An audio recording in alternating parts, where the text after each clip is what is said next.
नमस्कार, मैं जोनी सिरसवाल, कुरुक्षेत्र भूमि न्यूज में आप सबका हार्दिक स्वागत है। आज हमारी टीम आई है जिला भवानी के गांव कलिंगा में, जहां के मौजूदा सरपंच श्री राम भूल सिंह जी हैं। तो आइए जानकारी लेते हैं गांव के विकास कार्यों के बारे में कि नमस्कार सर। नमस्कार सर, कितना टाइम आपके कार्यकाल को हो चुका है जी? हमारा समथिंग 4.5 साल कार्यकाल हो चुका है। हाँ जी। तो अपने 4.5 साल के अंदर सर आपने विकास कार्य अपने गांव के लिए क्या क्या किए हैं सर? विकास कार्य हमारे गांव के लिए एजुकेशन डिपार्टमेंट से एक girls senior secondary school high को अपग्रेड करवाया गर्ल्स सीनियर सेकेंडरी स्कूल में। और जो काफ़ी टाइम से रास्ते ऐसे थे जैसे बांध वगैरह, उसको पीडब्ल्यूडी में मार्केटिंग बोर्ड से कटवा के और उसको पीडब्ल्यूडी B&R में करवाया। शमशान भूमि जो आजकल हमारी सरकार की प्राथमिकता है, ये अपना क्या नाम है, शमशान भूमि को शिव भूमि, शिव मुक्ति धाम, हाँ ऐसी शमशान उसको करवाया। उसमें शेड वगैरह लगवाए।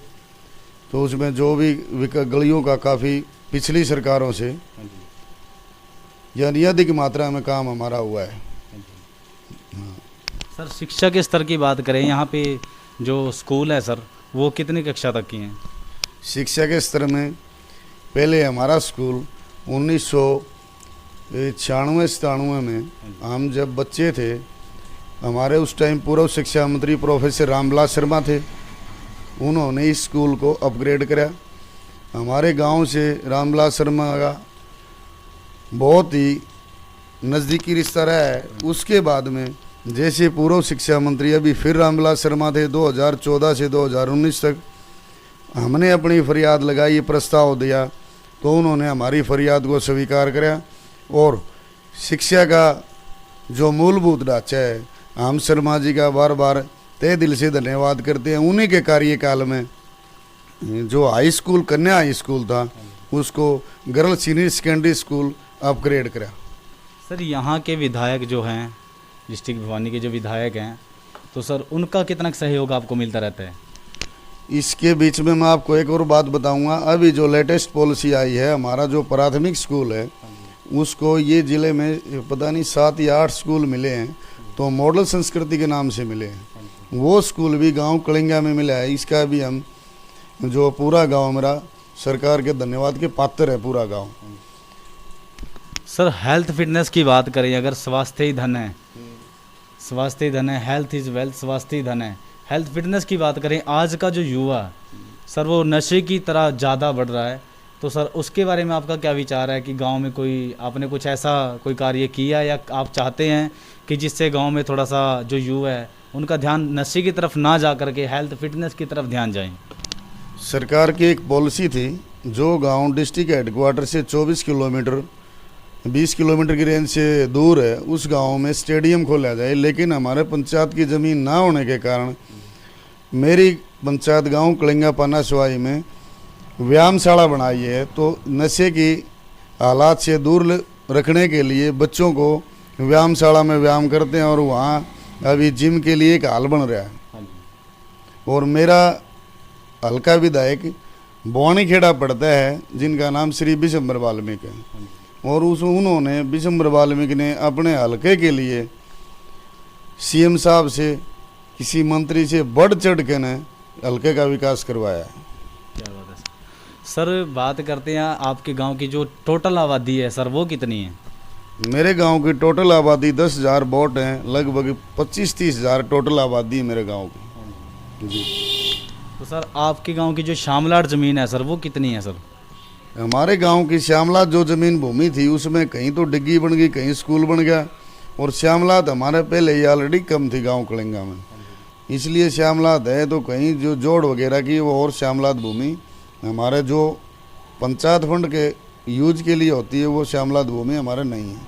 सर, भविष्य में अपने गांव के भलाई के लिए आप क्या कुछ करना चाहते हो अपने गांव के विकास कार्य में?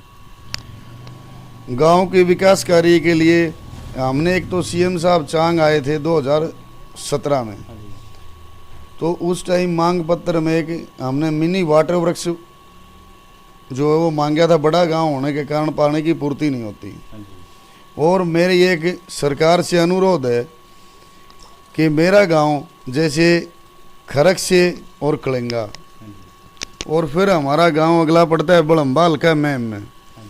अगर ये दादरी से और मैम अगर इसका ज्वाइंट कर दिया जाए तो ये एक ऐसा रास्ता बन जाएगा, शॉर्ट रास्ता बन जाएगा, चाहे वहाँ से यहाँ से मैम से होके चंडीगढ़ पंजाब तक जा सकते हैं और इधर दादरी से होके हम राजस्थान तक जा सकते हैं। तो सिर्फ मात्र हमारा ये 10 किलोमीटर का है, जो डबल रोड हो जाए तो हमारा गांव भी मेन रोड पर आ जाएगा।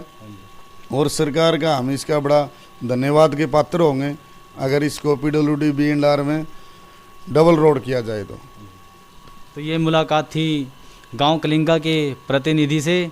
तो आइए जानकारी लेते हैं सर। हाँ जी। और राजनीति के आधार पर ये गांव ठाकुर नसीब सिंह पूर्व MLA 1967, संयुक्त पंजाब में 65 to 66 MLA संयुक्त पंजाब में रहे MLC।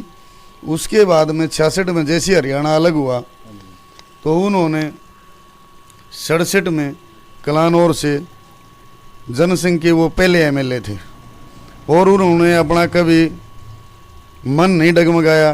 पहला चीफ मिनिस्टर पंडित भगवत दयाल शर्मा हरियाणा का पहले CM थे, उन्होंने यहाँ आके उनकी खरीद फरोख्त करनी चाहिए और लोभ लालच दिया कि ठाकुर साहब आप आ जाओ, मैं डिप्टी CM बना देता हूँ आपको। लेकिन ठाकुर नसीब सिंह ने अपने कभी लोभ लालच में कदम नहीं डगमगाए। तो मैं इससे एक सरकार से एक अनुरोध है, एक ये गांव मेरा परिवार जो दादा दी से जनसंघ से थे 1967 में MLA, और ये गांव जनसंघी गांव है।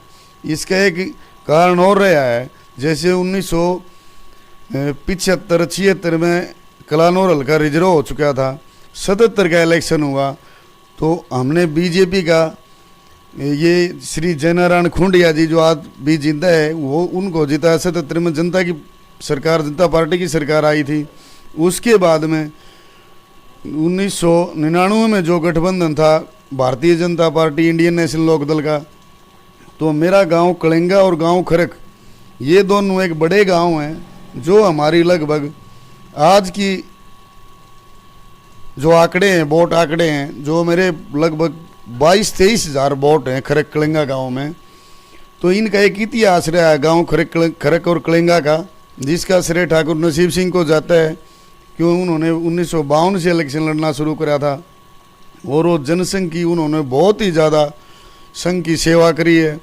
और 1999 में सरिता नारायण के हमारी बीजेपी की MLA थी, भूतपूर्व MLA, आज भी वो जिंदा है, उसको भी जिताया। उसके बाद में 91 में चौधरी भजनलाल की सरकार थी, हम इलेक्शन होकर भिवानी में गए थे तो हमारा हल्का बुआनी खेड़ा कर दिया गया, जिसका कारण ठाकुर नसीब सिंह को, गांव कलिंगा को, गांव खरक को उसको ये जाता है कि बिशंबर वाल्मीकि को 2014 बुआनी खेड़ा में कभी बीजेपी की सीट नहीं आई थी। बुआनी खेड़ा में 2014 में श्री बिशंबर वाल्मीकि को बीजेपी से जिताया, 2019 में बिशंबर वाल्मीकि को बीजेपी से जिताया। तो हमारा इतना 2005 में बाई इलेक्शन में दीपेंद्र हुड्डा जो भूतपूर्व CM भूपेंद्र हुड्डा का लड़का है, कैप्टन अभिमन्यु को कलिंगा और खरक ने जिताया और वो हर जगह से जीता। लेकिन मेरे गांव कलिंगा में और गांव खरक में वो दोनों जगह से आ रहा। तो मेरी ये अनुरोध है कि उस परिवार का भी, उस गांव का भी और उस गुआंढ का भी ज़्यादा से ज़्यादा ख्याल रखा जाए। और एक 1987 में जो सरकार आई थी चौधरी देवीलाल की, तो उस टाइम बहुत ही अपने स्वर्गीय नेता हुआ करते डॉक्टर मंगल सेन, वो ठाकुर नसीब सिंह के बड़े क्लोज मित्र थे। तो उन्होंने चौधरी देवीलाल से घोषणा करवाई थी कि जे आप मेरे कहने से ठाकुर नसीब सिंह के नाम से एक लाइब्रेरी का घोषणा करो और लाइब्रेरी बनाओ। वो लाइब्रेरी आज तक नहीं बनी है। तो मैं फिर भी उस ठाकुर नसीब सिंह का पोता होने के नाते, गांव कलिंगा का वासी और सरपंच होने के नाते मैं एक ये सरकार से अनुरोध करता हूं कि वो जो स्वर्गीय ठाकुर नसीब सिंह जो पार्टी के समर्पित थे, संघ के समर्पित थे, उनके नाम से डॉक्टर मंगल सेन की ये घोषणा करवाई थी लाइब्रेरी के नाम के, उनके नाम से कोई लाइब्रेरी या स्टेडियम बनाया जाए, ताकि गांव को थोड़ा सा ये हो कि भाई पार्टी हमारे स्वर्गीय नेता का, ठाकुर नसीब सिंह का मान सम्मान कर रही है और गांव को चाहती है। तो बहुत ही अच्छे विचार गांव कलिंगा के जो प्रतिनिधि श्री राम भूल जी हैं। तो बहुत ही अच्छी मुलाकात आज के इंटरव्यू में इनके साथ हुई है। तो आगे फिर एक नई न्यूज़ के साथ, एक नए इंटरव्यू के साथ आपसे फिर मुलाकात होगी। मैं यानी जोनी सिरसवाल आपसे इजाज़त लेता हूँ। जय हिंद, जय भारत।